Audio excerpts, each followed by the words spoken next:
problems in your end of the chapter, which is 732. So if you have your book, or I can just switch to this, that's fine too.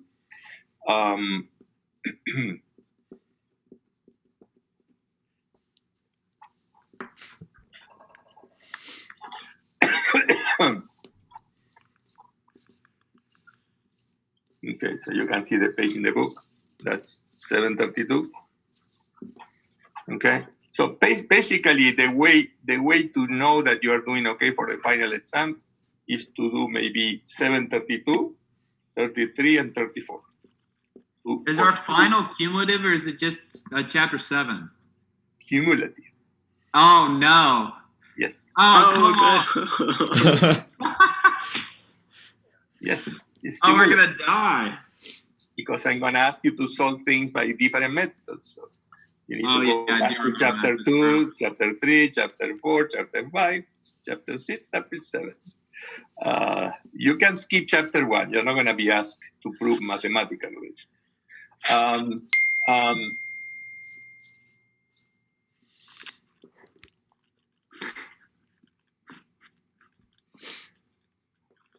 Sounds like a lot of fun.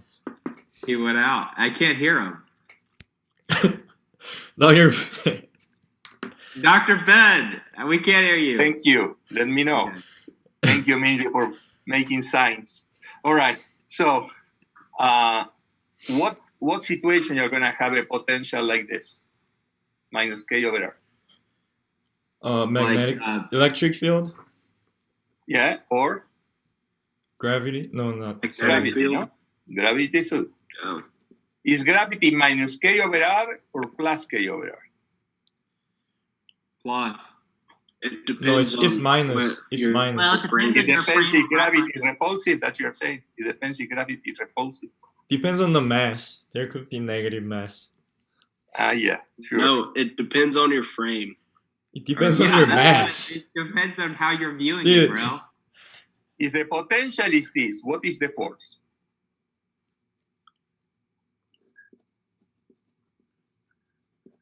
Like I'm asking a very difficult question for a mechanics student. Yeah, if I know the potential, U of R, what is the force? Plus T is force. U plus T. A repulsive force. Force. What? U plus T. That's energy. Oh, what do you say? Actually, K, negative K. Force. Remember force? It's just mg. Oh, U double dot is a force. times M. I'm having doubts now if you should go to WSU. I'm having second thoughts. Same here. I don't know. What is the relationship between potential energy and force? Oh, UM. The general relation between potential and force. It's just, wouldn't it just be mg? Yeah. So the potential depends on R, but the force is constant. That's what you're saying. That is 100% correct. Yes. I think you're going to have to stay one more year, Andrew. I'm feeling bad about sending to WSU somebody. Like normally I get it right. I guess I'm done. I don't have admin problems. Well, let's go the other way. If you know that the potential is 1 over R, that means that for it there could be a gravitational potential. What would be the force in a gravitational case? The potential energy times the height. Potential energy already has a height. No. Maybe you have seen this before once in your life. Maybe. I'm scared to write it and say, what is that? The force is times acceleration minus the gradient of the potential. Does it sound like something you never saw? No, that's just 100%. I'd see that all the time. Oh, yeah, all the time. Yes. I wrote it down this You morning. go to the store, you see it. Yes. So F radial is minus the derivative of U respect to R. It's not U times H, it's not U double dot, it's not mg, is the derivative of U respect to R negative. Remember where this comes from? Just as a, we define work. What is work? Force times distance. Well, if it's constant, but if it's not constant, if the force is not constant, how do you calculate the work? Oh my God. Oh, I have to sneeze. I think Changing you energy. need to review a little bit your concepts, okay? So the Yeah, we just took a test on, I guess, chapters 6 or 7, whatever. the that work was. is the integral 6. of the force times the displacement. If the force is constant, then it's force times distance. But if the force is not constant, it's the integral. Okay? So the integral to go from A to B, from a point A to the point B under this force, is what we call the work. Okay? The work done. If the force points in the similar direction as the displacement, then the work is positive. If the force is opposite to the direction of motion, then the work is negative. You agree that? Yep. This is That a is dot correct. product. A dot product has positive or negative signs, depending if they are parallel, anti-parallel, partly anti-parallel. Okay? So, and a force that is perpendicular to displacement has no work. Okay, like the normal force doesn't do work because you're moving on the surface and the normal is perpendicular. So this is a 90-degree direction. All right, so where is U coming from? Well, if the force is conservative, meaning the work to go from A to B is independent of the path that joins the two, that's the definition of conservative. If the work to go from initial to final does not depend on the path you follow, it only depends on where is the starting point, where is the ending point, then we say that the force is conservative. Why do we say force is conservative? Because in that case, this can be always written as minus the change of the potential energy. Does it sound familiar or not? That is 100% familiar. Yes.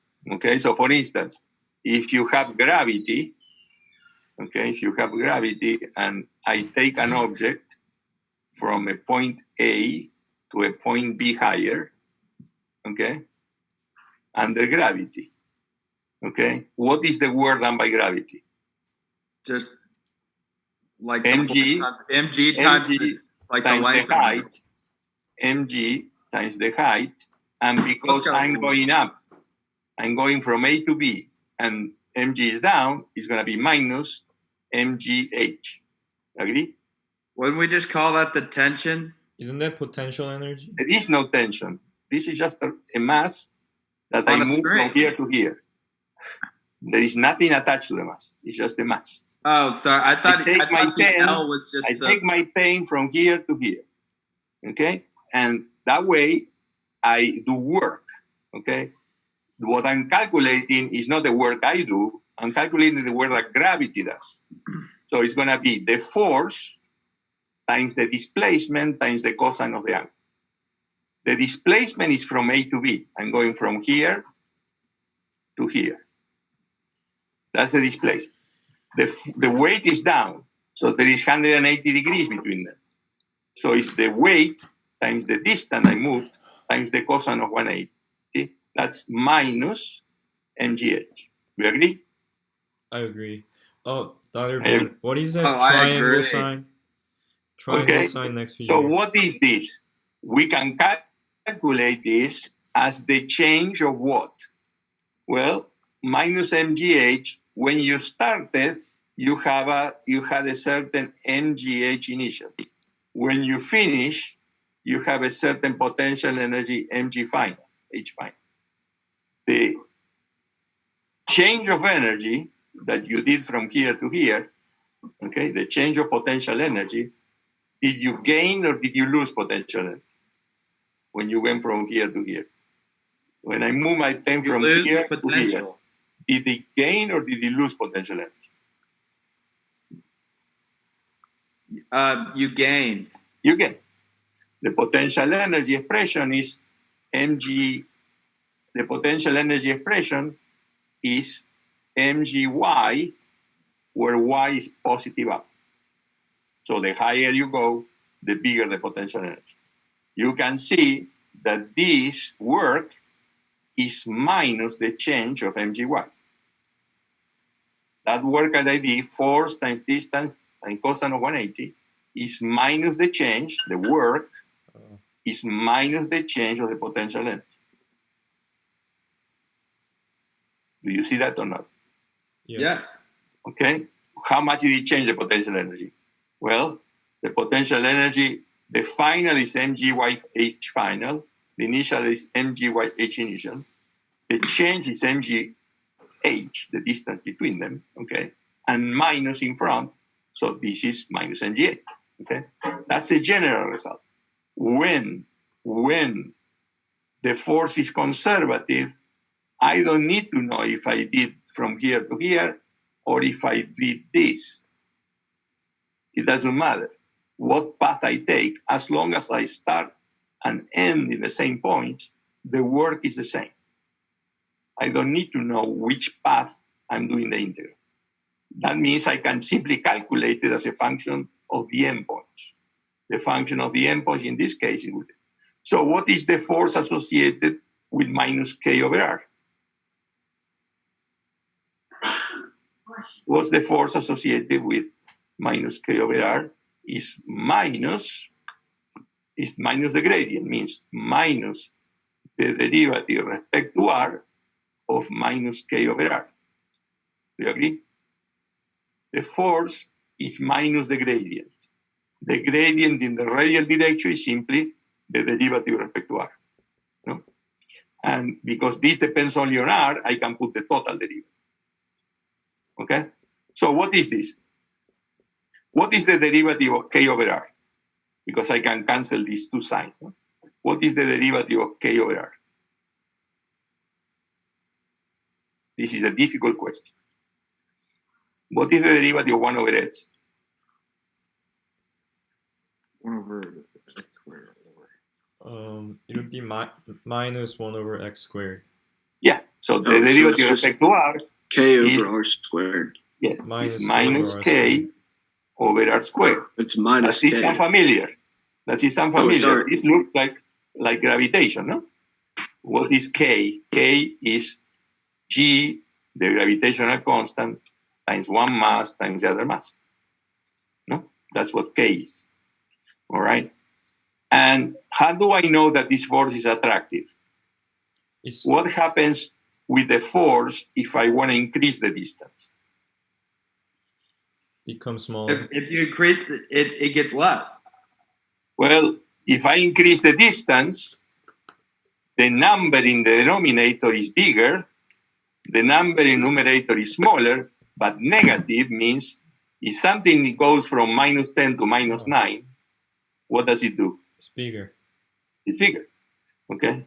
So that's basically the idea, is that this doesn't want you to leave. It tries to keep you, okay? So, in terms of plots, just in case, in terms of plot, what is the plot of minus k over r?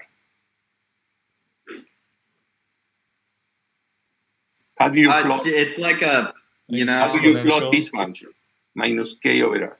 Wait, hold on. I got it. I got a pen. Maybe like 1 over x type of a graph. What is 1 over x? Like that. Yeah, Like that. something like that. But it's minus k over r. So, what do I need to do? Just do it on the. It's gone. Here, hold on. Yeah, so it has to be now on this side. No? Oh yeah. Hold on. Yeah. So basically, this is plus k over r, and this is minus k over r. Do you agree? For every positive value, That is correct. you have to flip it negative. All right, so this guy is plus k over r, and this guy is minus k over r. Okay, how is the plot of the force? How do you plot minus k over r squared? Is it different than minus k over r? It's a little bit steeper, no? Yeah. Yes. Okay, but it still is in the same side of the graph. Okay, so it's going to be the force in the radial direction as a function of r is going to be also something like this. Okay, minus k over r squared. Do you agree? I agree. Yeah. Yep. So that means that, what does it mean? It means that whenever you want to move away, the force will point towards the smaller r's, basically will bring you back. Okay, so it doesn't want you. A repulsive force on the other way looks like this. Plus k over r squared looks like this. Okay, so basically, if I want to bring a proton from here into here, the force gets bigger and bigger and against me. It's a positive force towards bigger r's. All right? So this is an important case. We can assume that k could be positive, but it could be negative. For instance, if this is a repulsive case, two positive charges, for instance, then it will be the number will be negative, and the whole thing will be a positive number. So they ask us to calculate the Hamiltonian function in spherical coordinates. I know this is too easy as a question, but just in case, how would you do it? What is the Hamiltonian? Remember, the Hamiltonian is not simply kinetic plus potential. Okay? It's not kinetic plus potential. Okay? In many cases, happens to be kinetic plus potential, but you shouldn't assume that it's going to be until the end. If you get to the end and you find out that it coincides, that's fine. Don't assume at the beginning, because usually you're going to screw up. Okay? So what is the way to calculate the Hamiltonian? Like you use the equations of motions, right? No. Like the Lagrangian, we know how to do, no? Lagrangian, we know, is kinetic minus potential. It's that's like it. But the Hamiltonian is not kinetic plus potential. The Hamiltonian is obtained by doing what? It's a sum of something minus the Lagrangian. What is the something we are summing? And it like Q times Q dot, or P or P is times momentums Q dot minus L, right? Is P momentum times Q dot. Yes. All right. So remember, if I have P mv and I multiply times v, what do I get? mv times v, what do I get? mv squared. Which is twice the kinetic energy. No? That is I correct. subtract the Lagrangian, which has t minus u, and I get t plus u. You agree? So when it's a one-dimensional problem, just a motion in one dimension, standard edge motion, this will be mv, this will be v, this will be mv squared, and mv squared minus L is t plus u. You see why, no? Minus L is minus t minus u, so the minus and the minus of the u become plus, and 2 times the kinetic energy minus 1 time the kinetic energy is 1 time the kinetic energy. All right? That's the reason why in many cases, the formula for the Hamiltonian gives you the same result than adding t plus u. But it's not always t plus u. In what cases does it not? Well, you have all the description in your chapter. It depends on how the transformation between the generalized coordinates and the Cartesian coordinates is invertible, that you can write one in terms of the others, which is not always the case, and it's true only if there is no change in time of explicit dependence on time. Okay, the Lagrangian cannot depend on time explicitly. Basically, you have to have this condition. The derivative of the Lagrangian respect to time has to be 0. Okay? So, for instance, if somebody is pulling from a pendulum, you have a pendulum, that's easy. If the pendulum is a simple pendulum, the Lagrangian is kinetic minus potential, and the Hamiltonian is kinetic plus potential. Now, if I start pulling from the string, okay, so the string is getting shorter, just the length depends on the thing. The Hamiltonian is, the Lagrangian is still t minus u, where the kinetic and the potential change because you're changing the length. But the Hamiltonian is not t plus u. Why is not? Because you are doing work by doing this. Okay? So that creates a dependence on time. It depends on how long have you been doing this. Okay? And that means that you cannot calculate the Hamiltonian as t plus u. But you can always calculate it like this. Momentum times velocity for each generalized coordinate q. So, let's focus on this particular problem, okay? So we have a particle that moves in a spherical potential. So because of the spherical potential dependence on r, we are not going to use Cartesian coordinates, okay? We have to use spherical coordinates because obviously the problem depends only on r, okay? The dependence of the force is only on r. So we need to write the kinetic plus potential, kinetic and potential, because you need to write the Lagrangian. So even though you are doing the Hamiltonian method, you use the Lagrangian. So you still have to do the Lagrangian. It's not that you do one or the other. You have to do the Lagrangian. Now, because it might be equal to t plus u, you might get the same result by just adding the two. But that's the way to do it. So the question is, how do you write the Hamiltonian for this problem? Like, wouldn't it be like? Well, it's in spherical coordinates, so yeah. So how many degrees of freedom does it have? If the particle is moving in space, how many degrees of freedom does it have? 3. 3. It could be h, y, z, okay? But in this case, it's going to be r theta phi, because we are using spherical coordinates, okay? Now, we don't have any restriction so far on r theta phi. There is no constraint. This is not moving on the surface of a sphere or attached to a cable or attached to a rod. This is free. It's a free particle, okay? So all these are necessary to describe, okay? So how would you write the Lagrangian first? How do you write the kinetic energy for a particle in spherical coordinates? The separate parts like added up. So it'd be like the whatever the first one, r. So like you r have r squared. You have to write and 1/2 mv squared. You have to write 1/2 mv squared in spherical coordinates. So what is v in spherical coordinates? V squared. What contribution? R dot squared. You have to have a radial velocity, of course, squared. But then you have squared. Then you have to have the other two. Well, what are the other two? You have to be careful. You have to be careful. Easy to screw up here. Okay. So theta and phi. What is the theta velocity? The r squared theta dot squared, right? All I have really is over there. Can you use something?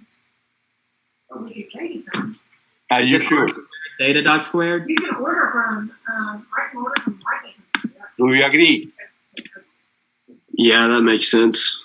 Yeah, remember that r is the radius by which you change theta. Remember how it works? That in spherical coordinates, theta is the angle with the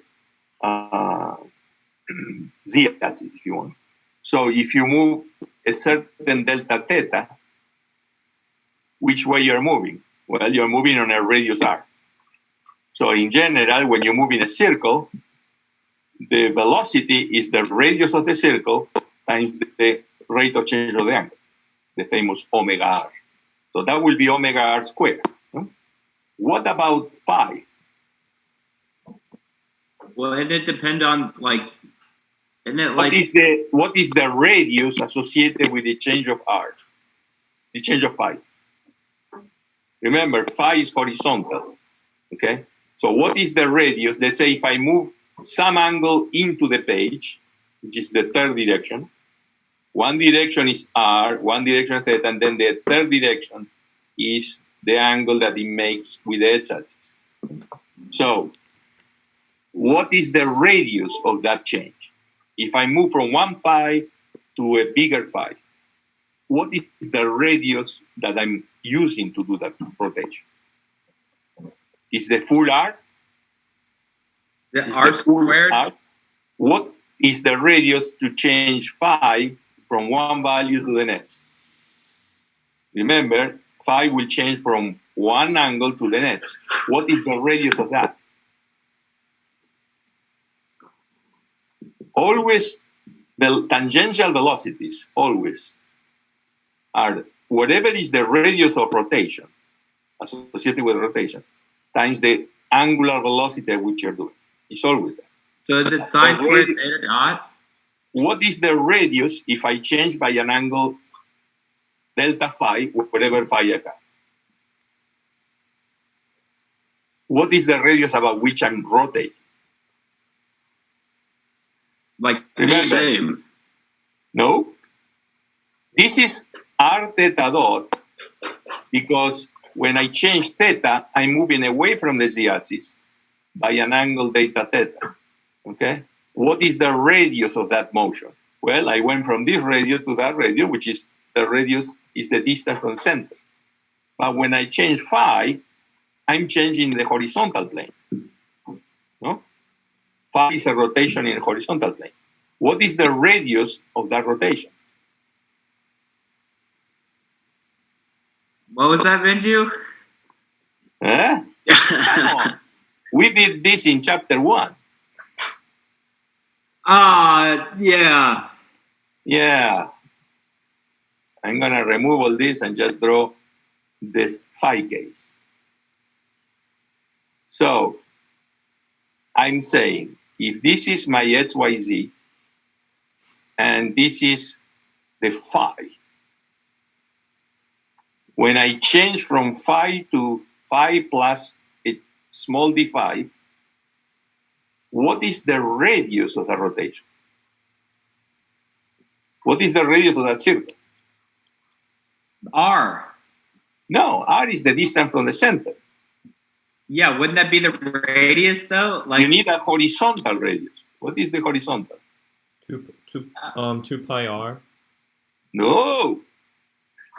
wait, Oh, no, Oh, it's is it just, r? Is it r times sine phi? Yeah. No, sine phi, sine theta. If It's this is sine theta, if this is theta, this is r sine theta. No? It's the horizontal radius. It's the distance to the axis, not the distance to the center. That matters because you are moving in a horizontal plane. Oh yeah. All right? So this one is not r phi dot square, is r sine theta is the radius times phi dot square. This is the radius of the circle you are doing. This is the angular velocity at which you're doing it, phi dot, and then you square it. You might want to review chapter 1, just in case, cylindrical and spherical coordinates. All right? All right? So that's how you calculate this. Well, this is simply r dot square, no? You can just write it as r dot. The rate of change of the radius is the velocity. So we have a r dot, radial velocity, r theta dot, the tangential velocity associated with the theta angle, and then we have r sin theta phi dot, which is the horizontal velocity associated with rotations about the z-axis. All right? That's the kinetic energy. What's the potential energy? K over M. Ah, Minus K over M. K over what? K over M or whatever. What is K over R, sorry. Oh, yeah. K over R. over That's R. the one they I'm gave. blind. K over I'm R, sorry. yeah. I meant K Yeah. over R. Yeah, not K over N. Yeah. I was reading Okay. M, but of course, you know, I don't have K the over math R. translate. So the potential is K over R. So what is the Lagrangian? Is this minus K over R. Because it's T minus U, and U is negative. All right? So write that out. Kinetic energy, 1/2 m, d squared plus d squared plus d squared, parenthesis close, times, that's 1, minus K over R. Okay? Do we agree? Now we have the problem in spherical coordinates, in the r theta phi spherical coordinate system. Now, if I wanted to do the Lagrangian method, not the Hamiltonian, I would have 3 equations of motion. No? The equation for r, the equation for theta, and the equation for phi. What is the general equation? Well, the one that you already might be knowing from in your sleep, which is that, what is the general Lagrange equation? T minus U. Once you have the Lagrangian, the derivative of the Lagrangian respect to what? It gets just R. Yeah. What? Q Yeah, it's Q. or Q dot? It's Q or Q dot. Yeah. Which one? Q or Q dot? Q dot. Everybody agrees? Q and then Q. minus. Then Yes, Wait, are you minus talking about the DDT, minus DDT Minus total D of what? dt, and then dl over dq dot. Yeah, the Q dot comes in the second one. Yeah, Remember, equals 0. if you cross them, you'll know that you cross them. Why? Because this has to have the same unit than this. So if you put Q dot here and you put here you will have Q dot, which is, let's say, meter per second, and here you have a meters times second. It cannot work. Okay, all right. So the units won't work. If you have Q dot here, the denominator has unit of what? Meter per second. If I put here Q and T, this has unit of meters times second. So it will never work. All right? All right. So that will be if we wanted to do the Lagrangian method. We will write one equation for R, one equation for theta, one equation for phi. And we will have 3 equations for each of the values. All right? But we're not doing that. But in the test, in the final exam, you might be asked to solve first using Lagrangian, Euler-Lagrange equation. Okay? And then solve again, but using the Hamilton equation. All right? So, how do you go from the Lagrangian we just wrote, this plus K over R, to the Hamiltonian? What do we need to do? I'm going to switch to a, let's see. I thought I had it. I don't see it. All right. So let me erase everything. And let's use this part to have some space to write. Okay, so what do we do with the Hamilton method? We have the Lagrangian. We have to calculate what? We have to calculate the P, R, P theta, P phi.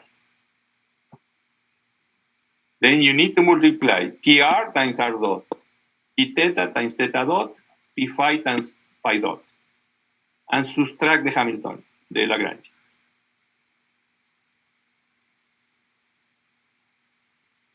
With the caveat that the variables are no longer in terms of the velocities, but in terms of the p's.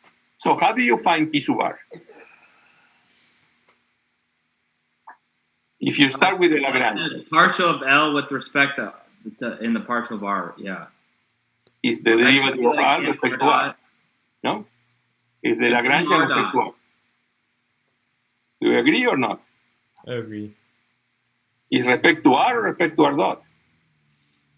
Respect to R, right? R If dot. you have any questions, No, you R always dot. go to the one-dimensional case. Okay? The momentum is mv. Okay? In one dimension, the momentum is mv. P. I'm sorry, yes, it is. So R dot. Okay? When you start with the Lagrangian, you start with 1/2 mv squared. And you want mv, you need to differentiate respect to v. Okay? So you Yeah, get, it is R dot. okay? So it's r dot. Where did r dot appear in your equation? At the beginning. R How dot. many places you get r dot? Only Remember. one. Only one in the first radial velocity. So you can calculate it. What is going to give you? Just M R dot, Yeah, right? mr dot. Is that surprising that the momentum in the radial direction is mass times the velocity in the radial direction? Nothing You know revolutionary. what? Since I already know everything, it doesn't surprise me. Yeah, I know. But some people might not know everything. You know, you can't compare yourself to all the others. It's not fair. All right. So don't confuse. The momentum is obtained by differentiating respect to the velocity. Okay, the velocity. So you get mr dot. How about p dot, p sub dot, p sub theta? We need pr. We Partial already of L have with it. respect to theta dot, and then you should get MR squared theta dot. Yeah, because the only place where you have it is 1/2 m r squared theta dot squared. When you differentiate that respect to theta dot, the only thing you get is mr squared Theta theta dot. dot. What is that? Well, that's the angular momentum. Remember we talked about. It's Yes. mass times distance times velocity. That's angular momentum. I got the phi written out for you. All right. What is the phi? I got DL D phi dot or whatever. I got MR squared phi dot sine squared theta. Sine squared theta Yes. Right? phi dot. That's what you get. Yes. No. MR squared phi dot. What about the sine square? I got the sine squared of theta. Or yeah, right? Yeah. So it's sine square of theta, mr squared phi dot. Anybody else has a different thing?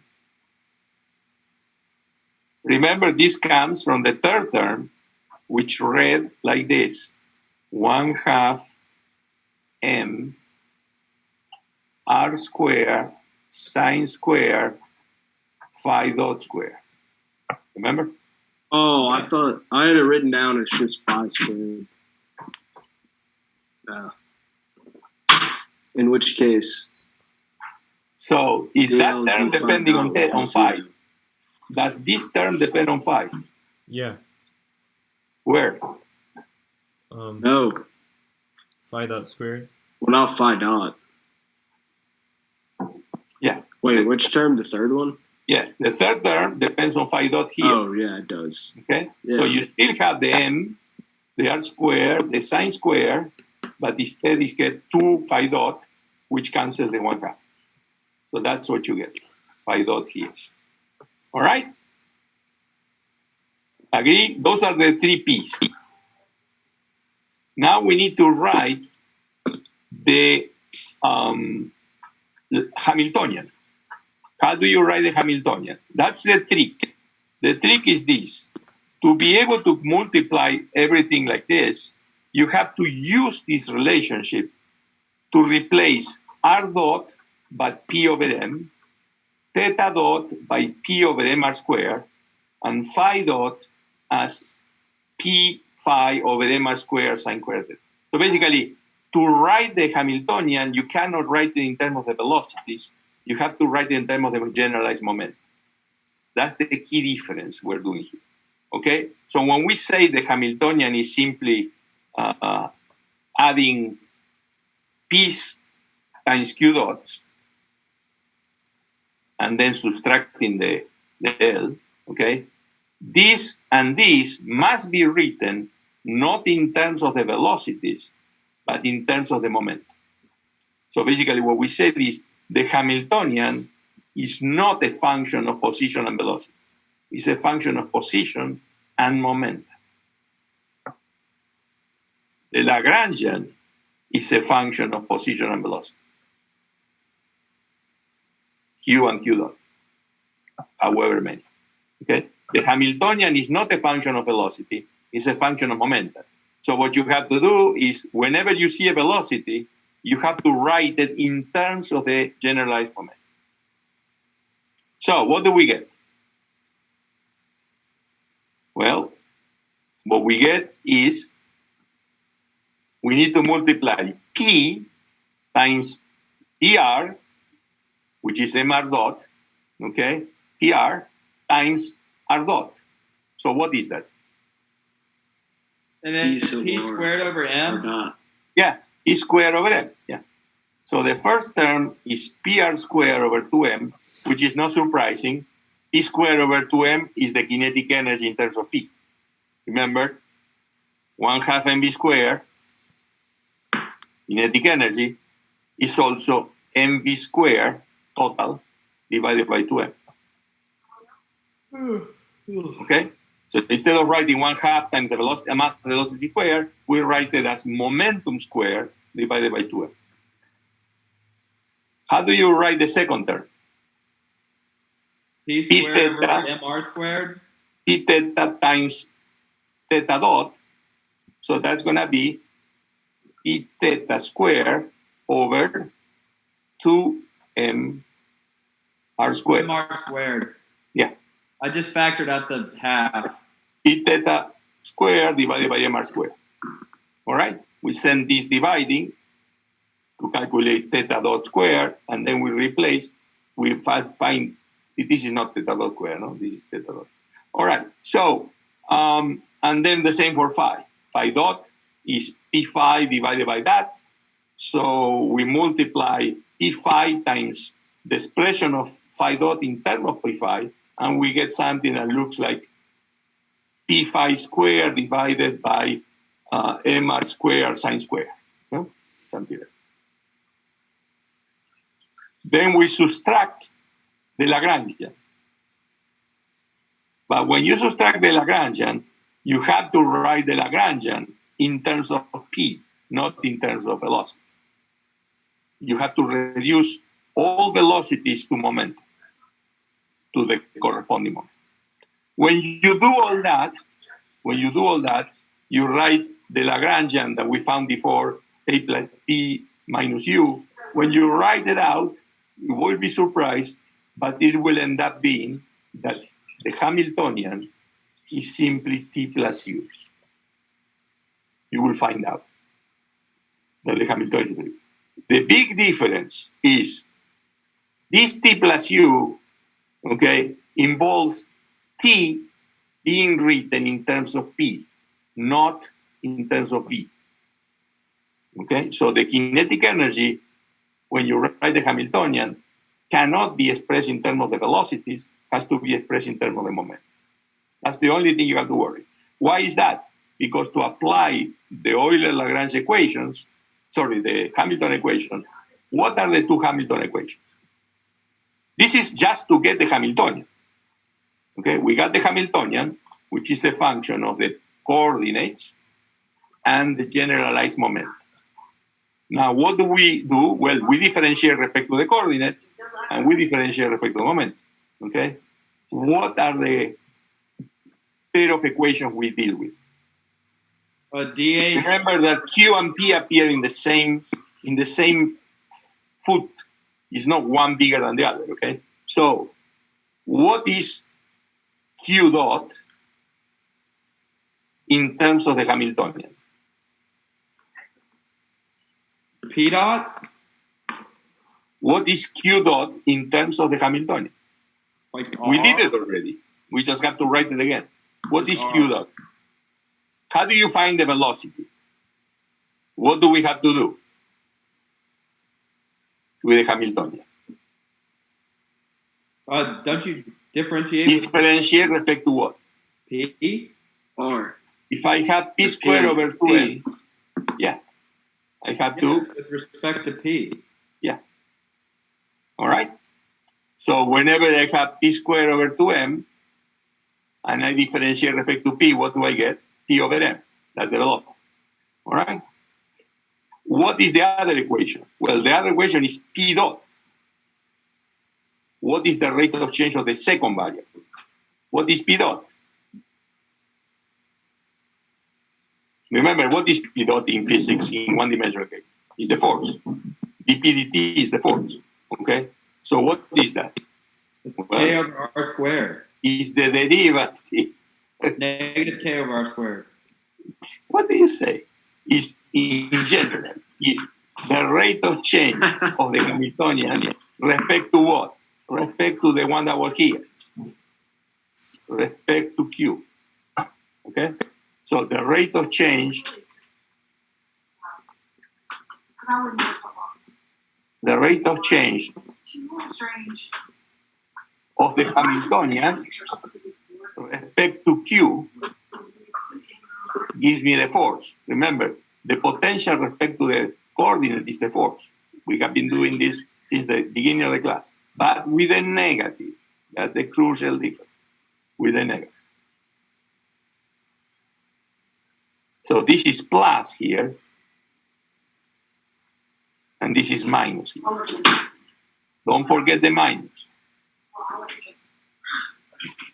Remember, if the Hamiltonian is t plus u, and I do the derivative with respect to the coordinate, the kinetic energy will not appear in Cartesian coordinate, and the derivative of the potential with respect to the coordinate is minus the force. So I need to flip sign to get plus the force. We go back to the first thing we said today that I thought was clear. The force in a certain direction, the force in the x direction, is minus the derivative of the potential with respect to the area. And the force in the radial direction is minus the derivative of the potential with respect to the radial. So you can see when we do this, we need a minus because the derivative of the potential with respect to the coordinate is minus the force. And we need the rate of change of momentum, which is plus the force. So you need this minus here to correct. So they are identical looking. The derivative of this, the derivative with respect to P gives you Q dot, the derivative with respect to Q gives you P dot, but there is a change of sign. That's the only difference. They will be perfectly symmetric if you wouldn't have a change of sign. Okay? So what do you get? Well, in principle, you get how many of these equations? Well, you have 3 Q's, r theta phi, so you will have 3 equations for the r dot, theta dot, and phi dot, and 3 equations for the pr dot, p theta dot, and p phi dot. So this is a system of 6 equations. First order, 6 equations of first order, differential equation, instead of 3 equations of second order. We use the Lagrangian method, we are going to have 3 equations. In the Lagrangian method, we are going to have an equation for r double dot, an equation for theta double dot, an equation for phi double dot. That's what you will get. So you will get 3 equations of second order. With this, you're going to get more equations, double number of equations. Yay! Equations, but they're all first order. As you know, MATLAB only solves first orders. So this I'll take a first order differential equation. So that leads immediately to solving it with, let's say, ODE 45, because you have all linear equations, okay? First order differential equation. All right? So you have the solution of this problem. I'm just going to go there in the last 5 minutes. and see what the solution looks like when you write it very clean and without all these kind of drawings on top. So let me cancel this first. I went to the wrong symbol. This is the symbol I wanted. Do you like chess? And I need to close this program. It takes a little bit of time to. All right. So I go here, back to my, and I need to go to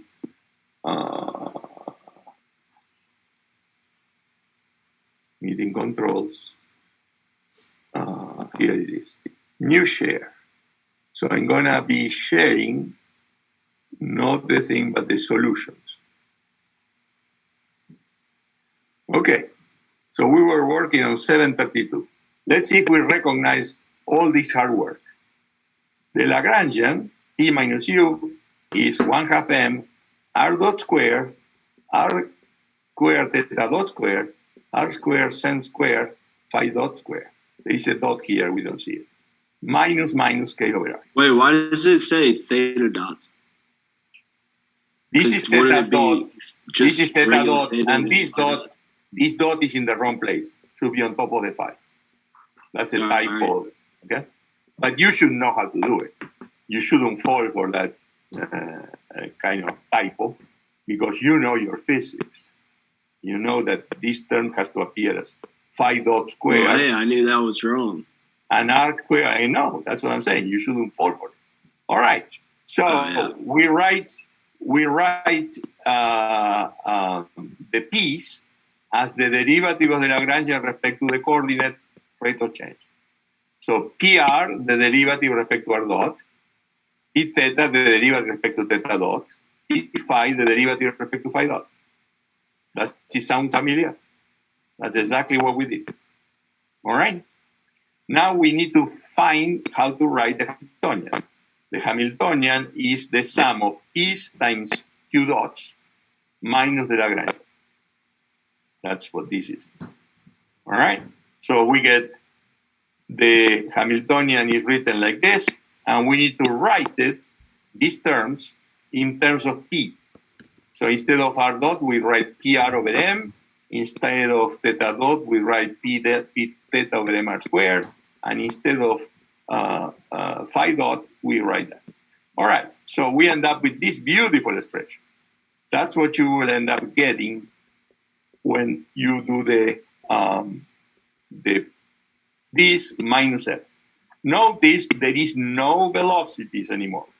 There are angles and are radius, so they are coordinates, but they are no longer velocities. They are no longer q dots.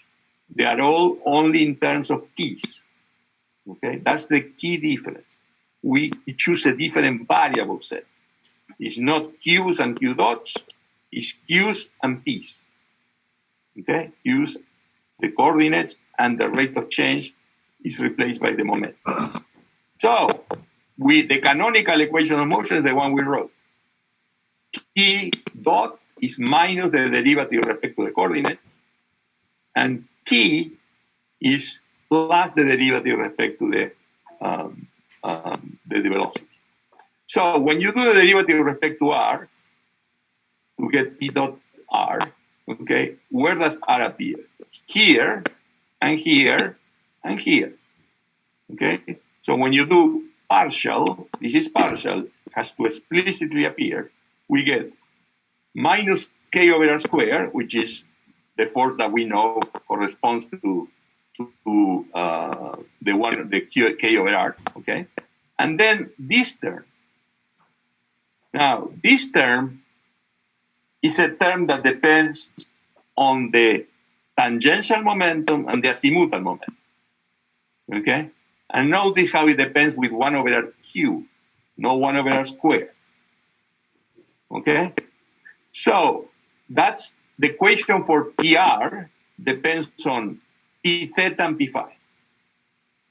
You can see that this is going to be a coupled system of equations. to solve this problem, you need to know what p theta and p phi is, which you're gonna get from the other equation. Okay? So p theta, pr dot, the rate of change of the momentum, is the force, and it has these three terms. Now, why doesn't it have simply minus k over r squared? Well, because if you are moving in the theta and phi direction, the momentum in the radial direction will change. Why? Because the total energy has to be constant. Okay? So basically what you get is an equation for PR dot, an equation for P theta dot, an equation for phi phi dot. And this is the key here. This is the key. Your Hamiltonian does not depend on the coordinate phi. If you look at your Hamiltonian, there is r, there is theta, but there is no phi. You see? We call that an ignorable coordinate. Ignorable means that it doesn't appear in the Hamiltonian. Not that you can forget about it, but you can ignore because the corresponding canonical equation is zero. Okay? So if the Hamiltonian does not depend on the coordinate, the momentum associated with it cannot change with time. What does it mean that P dot doesn't change with time? That P phi doesn't change with time? P phi is a constant of motion. Okay? So PR changes, P theta changes, but P phi doesn't.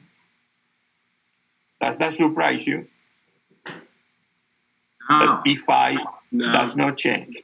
What is P phi? P phi is the angular momentum associated with the phi oriented rotation. Okay? And why shouldn't that appear? Is because if you assume that the particle moves in a certain plane, okay, in a radial force, the force points towards the center.